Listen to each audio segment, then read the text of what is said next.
Hi everybody. So this week we're going to be learning about nonverbal communication. That's going to be in chapter 5 of our textbook.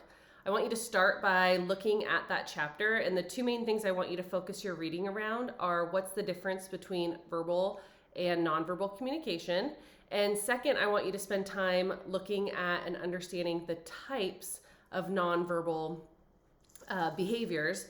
And the book has several of them in there, and that's going to be where we focus most of our work this week around those. And so I want you to start by taking a look at those in the chapter, and then that way you can be successful with the rest of the assignments moving forward.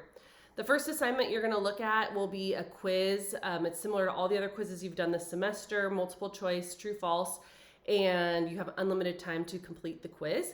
The quizzes look like they've been going really good on my end. Students seem to be getting good scores. So if you have questions or comments or concerns, please reach out. But otherwise, they look good so far. So just keep doing what you're doing. After you've taken the quiz, you're then going to write an opinion piece to me. And it's going to be based on a TED Talk that I posted. And the speaker talks about body language, so nonverbal behaviors.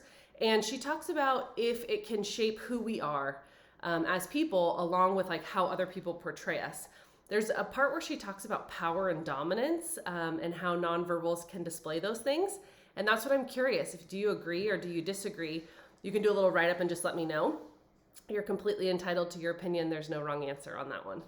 Just make sure you justify it. After we've done the writing, we're then going to move to a discussion board, and we're going to switch it up to a video recording. And so we get to see you practice your nonverbal communication. Every student's going to do a quick recording of them just saying, "I liked your party." And in terms of "I liked your party," you're going to try to convey nonverbally one of the four things. You're going to convey either it really was the best night of your life, you hated the party, but you're trying to be polite, you weren't invited to the party and only found out through social media there was a party, or you're in love with the party host and the person who hosted the party. So any of those ways that you would like to communicate, or you're going to communicate one of those things through just saying, "I liked your party." And then our class is all going to guess what everybody was trying to convey. And so we'll be able to test and see if your nonverbal skills are working or if we need to keep practicing those skills. After we've done that, we're going to move from a self-recording over to seeing nonverbals in media. And so everybody's going to post a video from a movie or from a TV show or a news segment that shows the characters or the people displaying one of the types of the nonverbals that you've learned about. It could be any one that you want. And you're simply just going to post the little clip of the video or the movie. And then we're going to see if classmates can guess what they think those characters nonverbally are signaling or showing in that movie or that TV show or that news segment. So it'll be kind of like testing our skills to see if we're getting it right or if we're getting it wrong.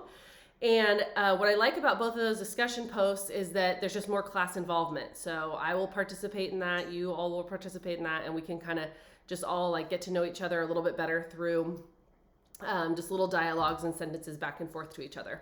The very last thing you'll find in the module is an article from Forbes magazine. It's simply just read it for your own knowledge.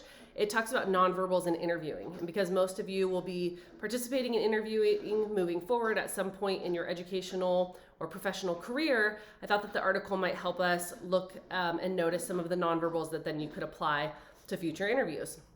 So with that said, I hope that everybody's doing well. And if you have any questions or concerns, you can always reach out to me through Canvas or through email. But I wish you best of luck with your nonverbal communication this week, and I will talk to you soon. Bye.